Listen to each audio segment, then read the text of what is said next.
Good afternoon and good evening, and thank you to everybody for tuning in from wherever you are around the world. My name is David Galperin. I'm a Senior Vice President and Head of the Contemporary Art Evening Auctions here at Sotheby's, and we're thrilled to welcome you. I'm here joined by my colleague Julian Dawes, who's the Head of Evening Auctions for the Impressionist and Modern Art category. And we're very pleased today to have our esteemed guests in our discussion joining us. That's Paola Prestini, composer and co-founder of National Sawdust, and Roger Bonner-Agard, the poet and performance artist and social activist. Today, we're going to embark on a discussion around really the interconnectivity in the arts, the way that various different spheres of art making, from visual arts, music, theater, poetry, and performance, and really everyday life intersect and inform each other through a variety of different practices. The catalyst for today's conversation really are the two works behind me, Jean-Michel Basquiat's amazing Black and Jazz from 1986. These two very important critical touchstones for Basquiat will be offered this Wednesday actually, in our Contemporary Art Evening Auction. And for me, really get to the heart of where Basquiat was as an artist, his interdisciplinary nature, his fusing of art, music, culture, and everyday life, really through his unique vocabulary as a painter, and in these two works, kind of as a sculptor as well. As a reminder, just to let everybody know, our evening auctions of contemporary and impressionist and modern art will be held this Wednesday at 6 p.m. Eastern Time, live streamed on Sotheby's.com, and please join us at 5:30 p.m., half an hour before the sale, for a pre-show where you'll hear Charles Stewart, our CEO, joined by Amy Capilazzo, the chairman of our Fine Arts Division, with Jaja Fay, Adam Gopnik, and moderated by Kurt Anderson, where they'll discuss a variety of topics ranging from the art market through to some highlights of our auction. The sales and pre-show will be live streamed on Sotheby's.com. And towards the end of this conversation, you'll have an opportunity to ask questions.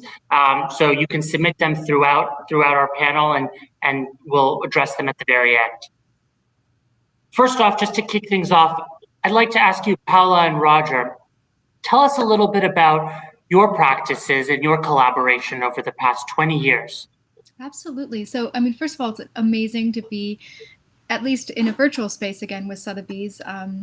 I've had the pleasure through National Sawdust of being in your galleries, creating pop-ups. We had our gala there with David Byrne and Black Thought, and it's just been an extraordinary, an extraordinary type of home.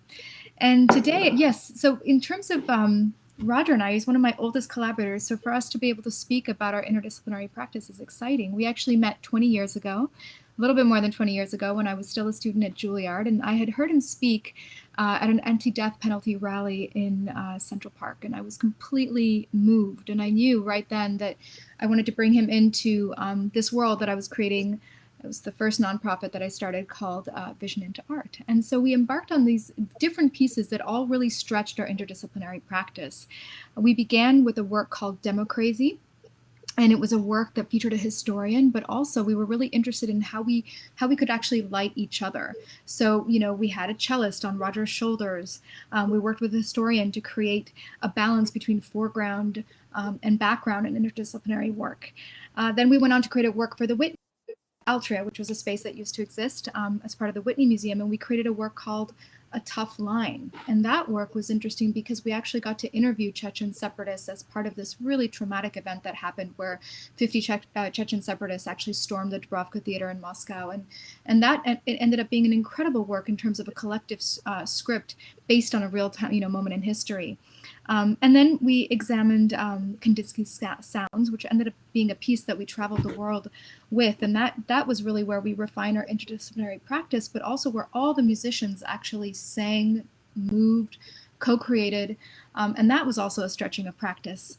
And finally, the Hoffman Tales. So the Hoffman Tales were interesting. Actually, Roger, maybe you want to jump in here, because the picture we're about to see, I think, is a challenging one.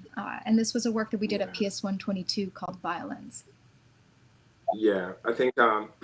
There are a couple of things I want to say too about the moment in which we began to collaborate. The first show after we met in '99, the first show we were slated to put on was September 13, 2001, right? And so, of course, that went out the window on September 11, 2001. And so the first set of shows, but we kept the dates, and we ended up doing a bunch of community shows for people to come in, look at free art. We removed the price tag, of course, from the work for those next couple of weeks, and have conversations and have a space to talk around the art. But the piece the picture you just saw from the Hoffman piece is, to kind of jump ahead a little bit, like, is the kind of thing that I think could not have happened except in a post-Basquiat New York City world in which we were. So Hoffman is this German storyteller who wrote these really wild, not wild for his time, but wild for now, uh, uh, stories for children. They were children's stories, but instead of these really benign endings, it was you do this thing wrong and you'll die kind of endings. Right. And so there was one story in which the little boys were teasing the black boy. And so a wizard comes out of the woods and says, "Stop teasing the boy, stop teasing the boy, stop teasing the boy."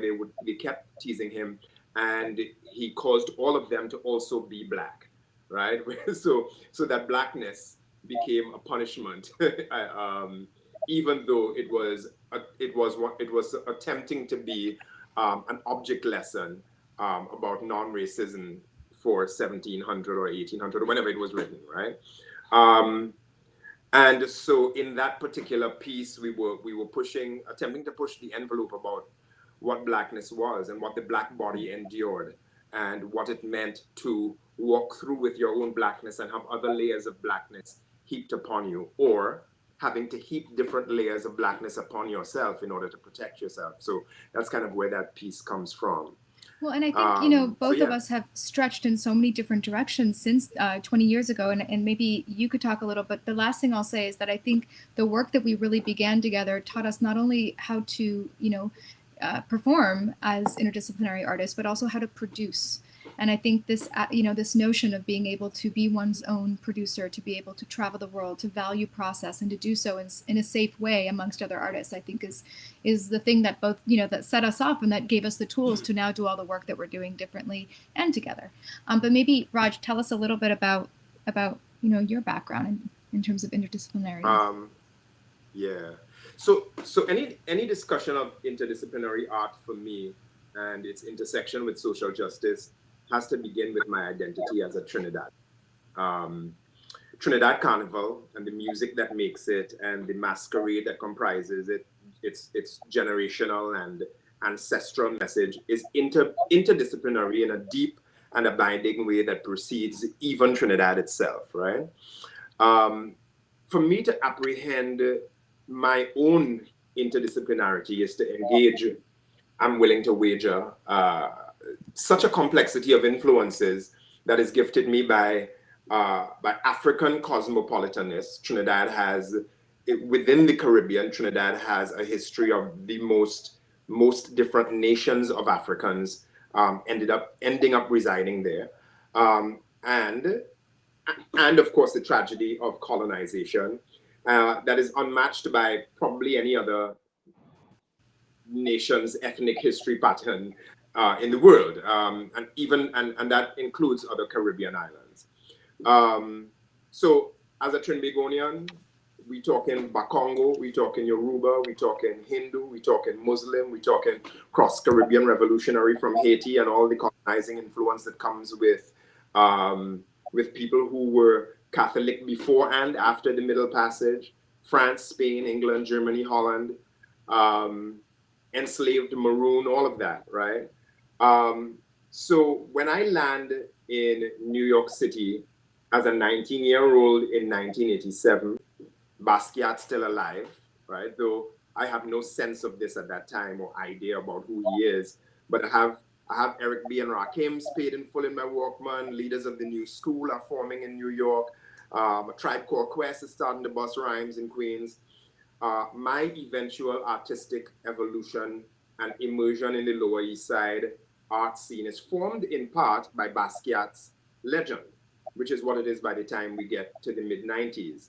So when I first find Basquiat's Black, for instance, with its cataloging of Black influences and animals and the arresting boldness and color and that kind of deliberate roughness, one of the first things I know is not only that I can do anything, but that there is a clarity I get to go after at the same time. So Basquiat's, I feel like I emerge as an artist in Basquiat's New York in a kind of a way. And that allows me to be potentially on some Dadaesque shit that is simultaneously crisp about the protest song that is inside of it.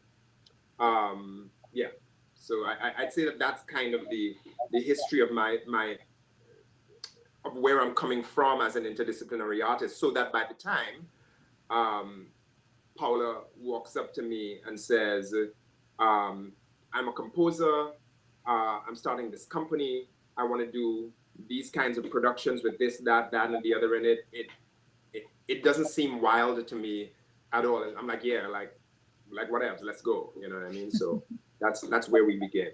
Well, it's interesting because music plays such an important role in your work and in your both of your practices, you know, whether it's performance or composing.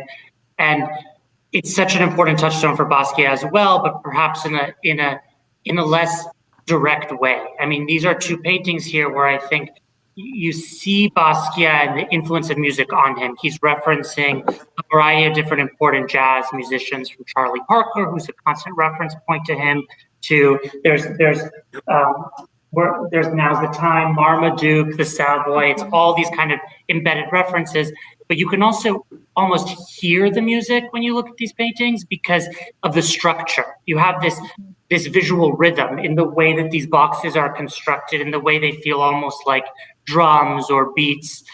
I'd love to hear from you. You know, what do you, Roger? You mentioned that Basquiat almost paved the way, right? The work exists in a post-Basquiat world. What is it about these works that you think make them so influential? What do you see when you look at them? I guess, what do you hear? Right. So I talked a little bit about Basquiat's Black a second ago. So let me start with jazz. There are three things that jump out at me as I'm taking a closer look at jazz this past week. This piece has what appears to be Chinese characters in it. The word Marmaduke is reproduced over and over, sometimes underlined, sometimes in circles, sometimes incomplete. And then you have those black borders, right? Those background black borders that are behind the piece, as there's one behind black as well. And so what I'm seeing is a kind of signifying about feeling foreign, right? About about a sort of a stuttering. The Marmaduke, the repetition of the Marmaduke is both musical and it's both a stuttering to me, and is also about. And of course, I don't know if this is Basquiat's direct reference with the Marmaduke, but I think of the comic strip, right, of the big Great Dane dog named Marmaduke. That's like everybody is scared when they see it, but it's just a big awkward dog, and that's knocking everything over. And I wonder, therefore, what Basquiat is saying about the gaze on the black body, or about the feeling of the black body world and how it moves about, right? Is Marmaduke? Is that the connection for him? And at the same time, of course, you know, locked to black with the cataloging of black influences, the cataloging of animals. There is a list poem feel. There's an ekphrastic feel to it. It's like he's taking the rhythm and the insistence directly from the music and transferring it again to something else. And so and that of course is about also the boldness of the black in the background too, right? At the same time, there is on the one piece, the black piece, the gold crown, an understanding of Blackness as royalty. And I wrote some notes on that here because I'm old and I'm scared I forget things. So let me just read it right quick. Um, I said, side by side with Black, the work is the more arresting because Black is the one with the golden crown. Black is still king, but it takes some work and fortitude to be declarative about that. Let me also say this, there is an inherent humility about this royalty. It is an inverted kingship. It is a royalty that serves in its humility. And if you're a Black body in the new world still, in America still, you must be able to claim this. You have to claim your lot as something you have control over. And thank God there is a long African tradition of royalty that allows us an understanding to do this with. This claiming is massive. It is the Black body as a political action every day. It is also the Black body as a threat, because if the king chooses to serve and you don't act right, you must of course understand that the king may decide to wage war. And so these are all the layers I feel like I'm seeing in these two pieces. And I guess you could almost repeat those for a lot of Basquiat's other work as well.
That That part is interesting, Paula, because I think, so much of what we're talking about is how Basquiat gives visual form or gives shape to the auditory. And that's something that you have to do every day in your work. You're composing music, but you in your production and your work and your practice, you make that visual, right? You produce these kinds of performances which essentially give a material representation of something that's entirely auditory. So how do you kind of negotiate those two spheres, and how do they work together with one another?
Well, another artist, we're thinking about a completely different moment in time and geography, who really was immersed in visual art, but really in the world of music and performance, was Degas. And I know we have some wonderful works by Degas represented in our Impressionist and Modern Art sales this week. Julian, can you tell us about some of those works? With pleasure. So we actually have 3 works by Degas in our sale coming up. I wanted to talk about 2 essentially, but actually really one of which is with me right now. I don't know if you can get a good look at this. This is this beautiful bronze, which Degas originally conceived in wax in the late 1880s. And there's a lot going on with this work, but there's kind of three things that Paola and Roger, thinking about you and your careers, kind of got me excited. The first thing, and the first two are kind of connected, but the first thing is that Degas was a very documentary style of art. It was very much an immediate reaction to the world around him, and it was very, very current, right? The 1875 is when the Palais Garnier opens, the Paris Opera House. Degas is almost immediately responding to this phenomenon that he's observing in his life, in his city, this facet of everyday life, but he's looking at it in very novel and perceptive ways that no one else was really able to observe. The other is that the second thing, which is kind of linked to that, is that it's an art that's very culturally relevant. It's relevant to a culture, an aspect of contemporary culture. In this case, I would say that's the theater, right? Dance, theater, performance, music. The theater community is something that today we have we can all understand that very quickly if we think about that. It's something that certainly exists in New York, and obviously Roger and Paola, it's your world, right? I mean, this totally resonates with you. And I would say, imagine that you had an artist who was following you and your peers around, hanging out in the wings during performances, coming to rehearsals, really obsessed with documenting the minutia of your life in all the aspects that pertain to your careers as performers. That's really what Degas was. And then the third thing that I think is so relevant is that this is a work that's very much about experimentation, innovation on a technical level, and risk taking as an artist, because Degas, of course, is not a sculptor. He's certainly not remembered as a sculptor. He certainly would have thought of himself as a draftsman, as a painter, as a practitioner with pastel. And to him, these sculptures, which he created again in the sort of late 1880s, were really meant to be aids for his drawing and his painting, ways for him to have more malleable life models to draw from. But he was willing to sort of take chances, to be very experimental. And actually, this particular work, which is called the Grande Arabesque Troisième État, which represents, I think, the third sort of step in the arabesque movement, which is a very technically complicated ballet movement, was also really technically complicated to make, to get it to be balanced in the original version, which was actually made of wax.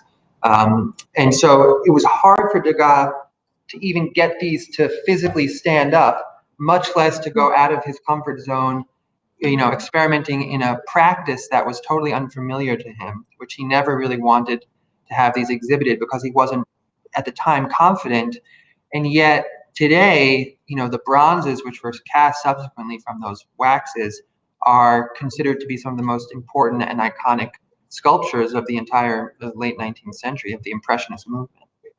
So I think there's lots in there to think about in terms of, particularly in terms of risk taking and stepping outside of your comfort zone as an artist, which I know both of you do regularly.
It's interesting because speaking about this kind of barrier between media, right? Photography, sculpture, painting. Man Ray is another notable artist who really, didn't adhere or stick to any kind of one traditional media. We know him to be a very famous photographer, but the hanging behind Julian is a fabulous early Man Ray painting, which is a highlight of the Impressionist and Modern Art Evening Auction. Julian, can you talk a little bit about kind of Man Ray's, I think, refusal to stick to any one medium and what that represents when we think about people who experiment across all forms of the visual arts? Absolutely. Yeah, I think Man Ray is kind of quintessential for, again, several reasons that I think are quite resonant to talking to Paolo and Roger. But this painting, which is from 1915 and which is entitled Black Widow, and then sort of subtitled Nativity, is quite possibly Man Ray's most ambitious, successful, and important canvas from his entire career, which went all the way through the 1950s. But at this moment, Man Ray had been just sort of deciding to be an artist, right? He had grown up in Brooklyn, the son of a tailor, and so the idea of making and creating and sort of putting things together was very much ingrained in his psyche. Painting was something that entered into his mind really going back to, let's say, 1910, but in a very sort of no, I don't want to say sort of a very nascent way. And it wasn't until 1913 when he sees the New York Armory Show, which is one of the most important cultural events in all of art history, certainly in the 20th century, in terms of introducing abstraction and scale to New York art scene and to America, frankly. It wasn't until that moment that he really was struck with this realization that he needed to tackle painting specifically as a problem that needed to be solved, and he needed to devote more energy to understanding how to do it. If you think about it today, most people know Man Ray as perhaps first and foremost a photographer. He was also instrumental in the creation of Dada objects. He was involved in theater. He was involved in poetry. He was one of the most cross-disciplinary, prolific artists. And at the same time, there's this really good, there's a quote, again, Roger, I'm also writing stuff down because I could never remember this. But there's an art historian named Neil Baldwin who talks about Man Ray when he's sort of attacking painting for the first time. And he says, he recognized that intimation of self-doubt as a prerequisite for making art. But Absolutely. once engaged in the act, all uncertainty disappeared and he carried on with complete assurance.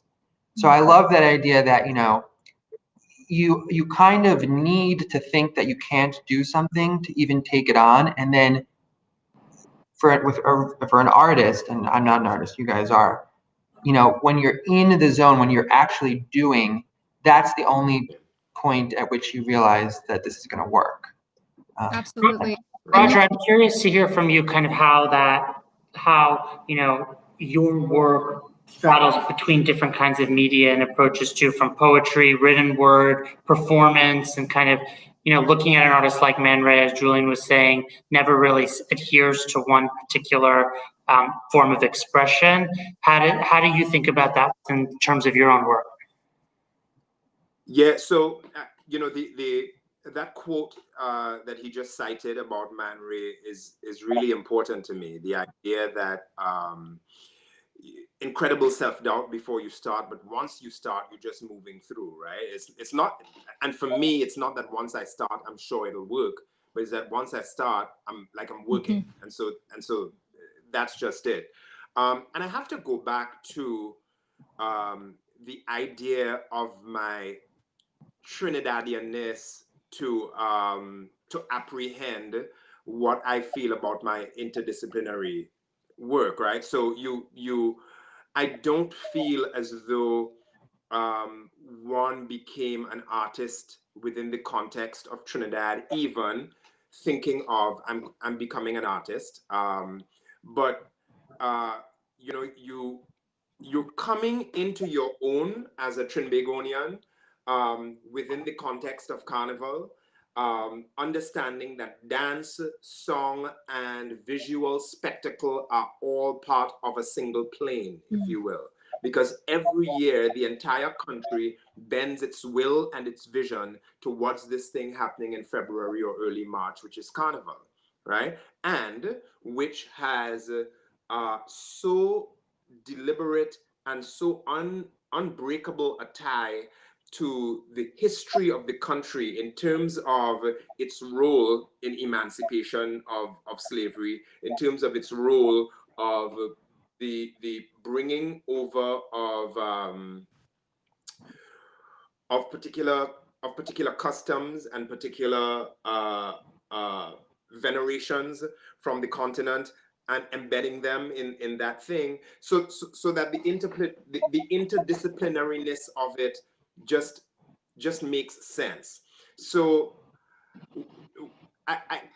it is interesting to me that even though most of his career was spent in Paris, that Man Ray comes from New York to begin with. And there's another quote Man Ray has where he says Dada wouldn't be able to live in New York. He says New York is Dada all the time, and New York wouldn't deal with the competition, right? And so to me, for my life in New York, there is I'm looking at, among other things, this this generational handing down of a Man Ray to a Basquiat to at least place wise to a place where there is this sort of Dada-esqueness that I'm stepping into and finding fertile ground for the carnival that I bring with me, if that makes any sense. Does to me. I think it's really fascinating that these are both works that were created in New York,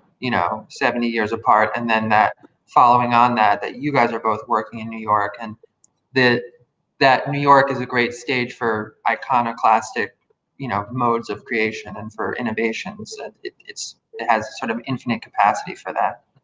And also where we are Sure. now as artists. It's interesting because I was thinking as Roger was talking that, some of the structural forms that I've adapted that have been the most useful in my practice have come from artists. So like the opera that I was working on with Robert Wilson, he works with timelines, and all of a sudden everything lives in this kind of horizontal format and everything is visual and we're communicating in the same way because we have this, this similar mode of communication, but also this notion that all of these artists continue to evolve throughout their life. And, you find that right now as something so important, this sense of, one, regeneration that New York has, and two, adaptability that artists have to have in order to be able to communicate in this digital way that we're now having to communicate. I mean, I was just having audio problems. These are our realities, is that this is the way that we communicate. And so it's given me a lot of thought as to how to rethink digital formats so that we capture back the ephemerality that we have going for us as musicians and as performance artists, because I think that live, nothing competes with that. So how do we now do that, and how do we now blend that into these digital formats in which we're communicating? So it's just interesting to see, though, that all of these artists continue to evolve, specifically Man Ray, who, all the way until his death was trying new things. Feels like a recurrent theme in everything that we're discussing is this idea of experimentation, right? The avant-garde, pushing the boundaries in the current cultural context for all of these artists. Another artist who did that was Yves Klein. He's an artist who was consistently pushing the boundaries of the avant-garde and also experimenting both in the visual arts, but also in music and performance, often simultaneously. We're pleased to be offering a work on Wednesday night from his series of IKBs. And this is, I'm interested to hear you, Paula and Roger, react to Yves Klein's work because, he's an artist who there was always put the visual at the forefront, right? There was always a kind of material event, but there was always, a material representation of what he was doing, but it always started with an event. Most notably, there was the Monotone Symphony that he did in 1960, where he assembled an orchestra, 100 guests, and his famous nude models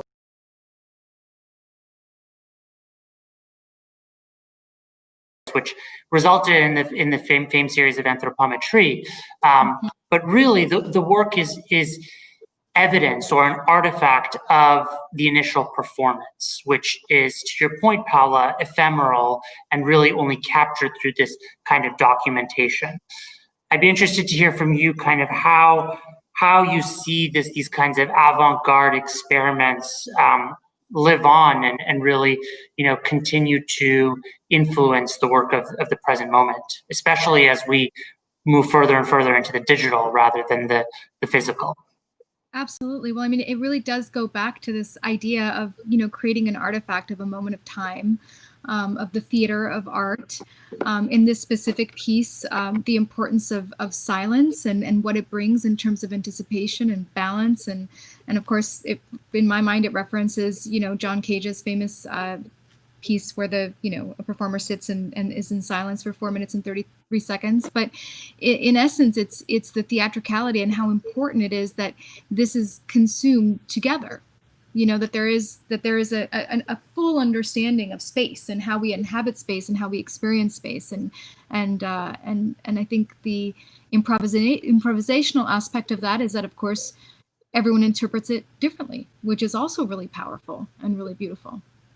I don't know, Raj, what do you think? I'm immediately, the blue is what strikes me immediately. There are so many, within my own cultural reference, there are so many things that blue does, this shade of blue. There's a way in which we use the blue to cut evil spirit, right? And it's taking me to the work of a young man in New York right now named Ivan Ford, a Guyanese American artist who's working in blue in a way that calls to mind Yves Klein, but I wouldn't say it is inspired by this at all. But there's a sort of there's a mysticism that the blue evokes for me, and a movement. Therefore, when you think of the ones, those figures that he has on the wall, and what the blue creates, what the figures create with the shadow and those and the color themselves. That I'm thinking more of in Yves Klein's work about who I am, like me very specifically, than I am in certainly in Degas' work or Man Ray's work, and I'm arrested by that because other than the forms themselves, I don't feel like any sort of other immediate kinship with Yves Klein, if that makes sense. I think we have some questions. I just see one right here pop up. Yeah. Oh, okay. Well, we think we've covered a lot of ground. It feels like a whole century of art making. And we're going to open it up to some questions that we've been receiving throughout. So the first one is actually for Paula. Paula, how have initiatives at the National Sawdust been aimed at bringing together various art forms into one dialogue? So, I mean, it's interesting because, we have different initiatives, and there are initiatives that are geared towards different things. So, for example, in our National Sawdust projects, which is actually one of the works that we were going to show, which we didn't get to, is called Miyamoto's Black Enough, and it's a work that really brings together different forms of music and poetry, and what we do is really help incubate and disseminate that work. And so, I think this idea of again, valuing process, to harken all the way back to 20 years ago when we started, but to also really create a safe playground for new types of art, new types of music, and new types of audiences, I think is really important to me because we need experimentation to continue, in order for it to really reflect the society we're living in. So I think this is the thing that Sawdust does really well, is it keeps at its heart an artistic lens that allows for free experimentation and new models. Thank you. Question 2 is for everybody. How do you think our world today gives rise to new platforms that facilitate arts interconnectivity? I think of Instagram, for example, a medium that brings together photography, sound, and film into a public forum. I mean, I've been thinking about this a lot, I have to say, because first, I'm sorry, it's just totally, it's like exactly what I've been thinking about, because I think that, you know, we're in a really interesting moment. You know, we have to essentially have our own TV studios. If you think about what we have right here, we have a production studio. But you know, you saw at the beginning of the pandemic a lot of people actually kind of resorting to, you know, pre-filmed because it was comfortable, right? It was the very beginning, if you will, of the TV studio. And now it's like everything is at the fingertips, right? The live, the idea of social media not only as a free connector and a kind of opening of the gates, but also for its possibility with social impact.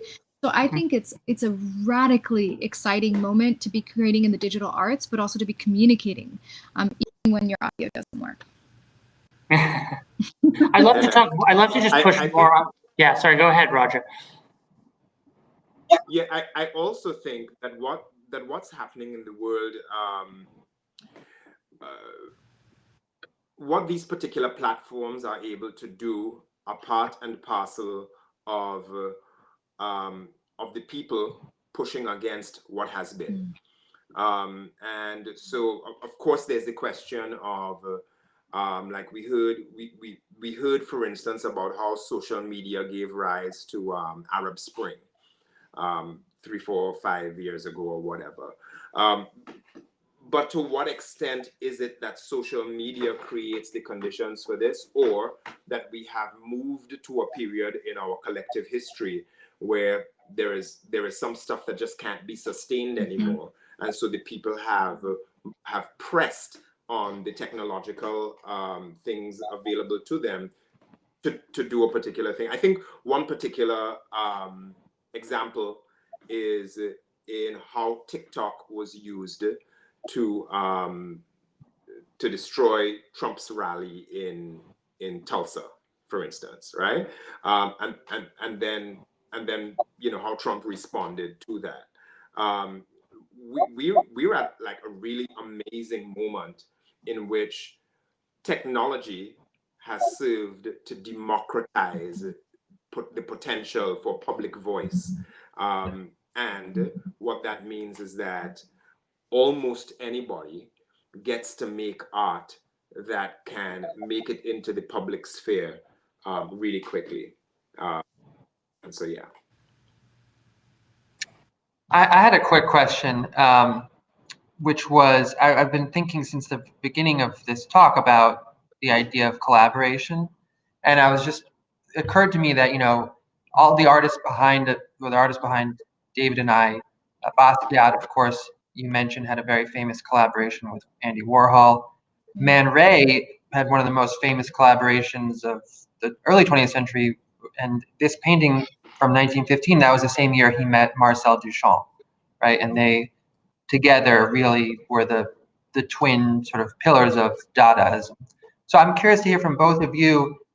You talked about the history of your collaboration, but my question is, like, what does the idea of collaboration mean to you each, and what would you not have been able to do in your careers but for collaboration?